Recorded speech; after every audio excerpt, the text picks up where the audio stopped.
একবার বাম দিক থেকে নিয়ে ডানে আর একবার ডান দিক থেকে নিয়ে বাম।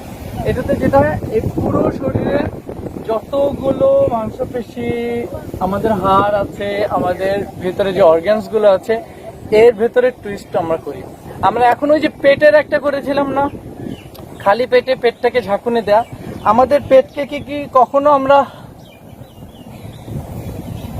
করি না, পেটের ব্যায়াম করি না, যা করি শরীরের। এখন আমরা এটা করব লম্বা দম নিয়ে, পুরো বাতাসটাকে ছেড়ে দিয়ে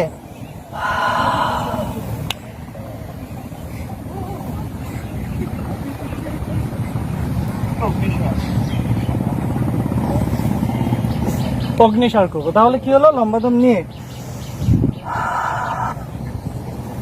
দমটা বন্ধ করে দিতে হবে।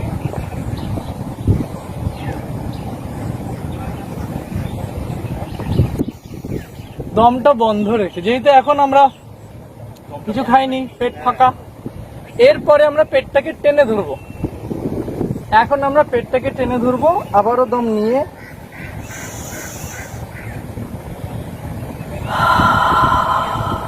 দমটাকে ছেড়ে দিলাম। তারপর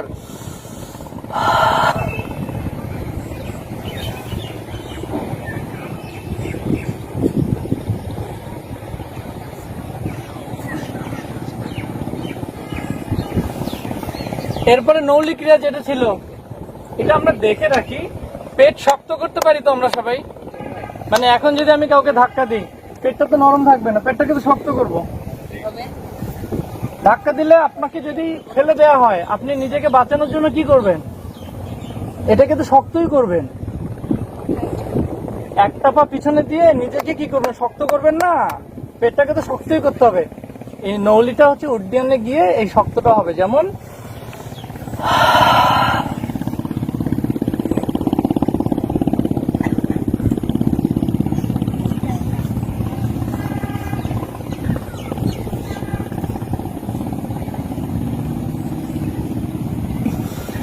ওই শক্ত করার সাথে সাথে এটা হয়ে যায়।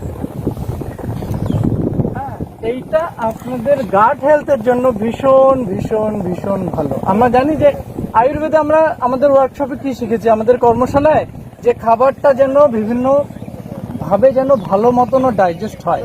তো গাট হেলথটা খুবই ইম্পর্টেন্ট। কিন্তু এটার জন্য আমার শরীর যদি ফিট থাকে, তখনই না সবকিছু ঠিক থাকবে। আর আনন্দ নিয়ে যদি খেতে পারি, তাহলে অনেক খাবারও হজম হয়ে যায়। আর যদি আনন্দ নিয়ে নাই খাই, তাহলে যত ভালো খাবারই দেয়া হোক, একটু পরে গিয়ে পড়ি